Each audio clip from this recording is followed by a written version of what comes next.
أعوذ بالله من الشيطان الرجيم. بسم الله الرحمن الرحيم.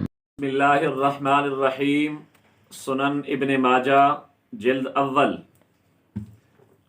کتاب اقامت الصلاۃ، باب نمبر 4، حدیث نمبر 812، 813، 814.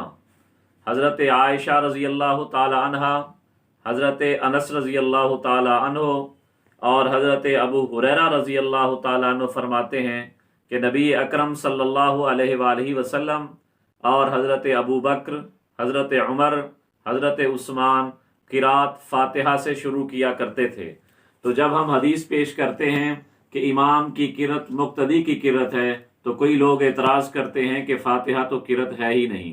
حالانکہ دیکھیں یہ 3 حدیثیں ہیں ابن ماجہ کی، حضرت عائشہ، حضرت ابو ہریرہ، حضرت انس، یہ تینوں فرماتے ہیں کہ نبی اکرم صلی اللہ علیہ وسلم قرأت فاتحہ ہی سے شروع کیا کرتے تھے. تو جب فاتحہ قرأت ہے، نبی علیہ السلام نے فرمایا امام کی قرأت مقتدی کی قرأت ہے، مقتدی کو الگ فاتحہ پڑھنے کی ضرورت نہیں.